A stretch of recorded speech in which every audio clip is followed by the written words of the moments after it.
Breaking news, নিঃস্ব হয়ে যাব আমরা এবার। রোজার ঈদে পুরাই ভরপুর নিঃস্ব। সাকিব খানের নিঃস্ব সিনেমায় দেখা সবাই নিঃস্ব হয়ে যাব। এখন সাকিব খান কোথায় আছে সবাই কি জানেন? কেউ কি জানেন? আছে বর্তমানে বাংলাদেশে সোলজার নিয়ে ব্যস্ত আছে। আসসালামু আলাইকুম সকল সাকিবিয়ান ভাইয়েরা, বোনেরা এবং অপু বিশ্বাসের ভক্তরা, যারাই আমার ভিডিও দেখছেন। এদিকে অপু বিশ্বাস কাজে আছে, পুরাই ব্যস্ত সিনেমা, নতুন সিনেমা শিকার নিয়া। আর মেগাস্টার শাকিব খান আছে সোলজার নিয়ে ব্যস্ত বর্তমানে। তারপরে আসিতে যাচ্ছে নিঃস্ব। নিঃস্বর স্ক্রিপ্ট মিস্ক্রিপ্ট সব কমপ্লিট। এখন খালি আমরা রুই মাছের মাথার মতো মাথা খাবো সামনে, ঠিক আছে? অর্থাৎ হলে দেখব। ভাই বেড়াদার, নিশ্চয়ই হয়ে যাব, একেবারে নিঃস্ব করে দেব। যেমন সাকিব ভাই প্রিয়তমার মধ্যে প্রিয়তমা হয়ে গেছে গা, প্রিয়তমা নাই সাকিব ভাই। লাস্টে কবরের সামনে এমনি এমনি হাত কাঁপায়া পুরা বুদ্ধা ভাই, সাকিব ভাই বুদ্ধা হয়ে গেছে গা।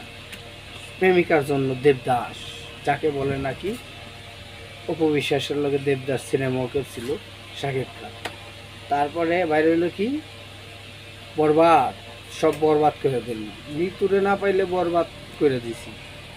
আসলেই একটা খেল দেখেছে সাইলেন্স, জিল্লু মালদে, এই দুইটাই মিলাইয়া আমার বল আমার কোটে লই আয়। শাকিব খান মানি একটা ভিন্ন রকম বিনোদন। এবার রোজার ঈদে দেখতে পারবো আমাদের শাকিব খানরে নতুন বিনোদনে।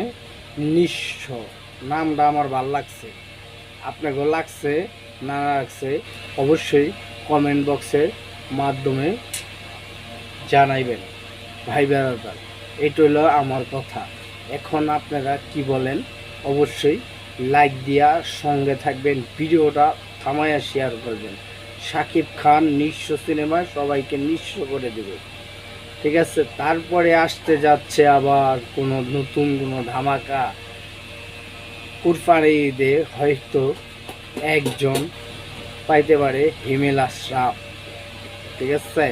হিমেল আশরাফের মতো পরিচালক দরকার আছে, মেহেদী হাসান হৃদয়ের মতো পরিচালক দরকার আছে। এদেরকে সুযোগ দিচ্ছে মেগাস্টার শাকিব খান। তারপরে একটা সময় আমরা কোনো সিনেমার মধ্যে পরিচালককে কে ভিলেন এটি দেখা সিনেমা যাইতাম না, ভিলেন দেখাও যাইতাম, সরি পরিচালককে এটা জানতাম না, ঠিক আছে? আমরা সিনেমা দেখতাম নায়ককে নায়িকাকে, একটা সময় দর্শক কিন্তু এইভাবে সিনেমা দেখছে। এখন পরিচালক নিয়ে আমরা একটু বেশি কথা বলি, ঠিক আছে? আগে বলতাম না আমরা, আমাদের সময়তে সাংবাদিকরাও এত বেশি ঘাটাঘাটি করতো না, ঠিক আছে? এখন তো ঘরে ঘরে সাংবাদিক, ঘরে ঘরে মোবাইল হয়ে গেছে। আমি খাইছি টাস্কি, হয়ে গেছে আজকি আজকি, বুঝছেন? তো যাই হোক, টাস্কি খাইয়া আজকি হয়ে যাবো গা। সব সাকিবিয়ানরা আমরা ফিদা হয়ে যাবো গা নিঃস্বর। আর যদি সোলজার আসে বাজারে, সোলজার কিন্তু ফালাই দেওয়ার মতো সিনেমা না, যে সোলজার চলতেছে এখন কাজ, বুঝছেন? সবাই ভালো থাকেন, সুস্থ থাকেন, অবশ্যই সবার জন্য দোয়া করি, সবাই যেন ভালো থাকেন। আমার সাকিবিয়ান বন্ধুগণ, অপু বিশ্বাসের ভক্ত বন্ধুগণ, ভালো থাকেন। Good bye.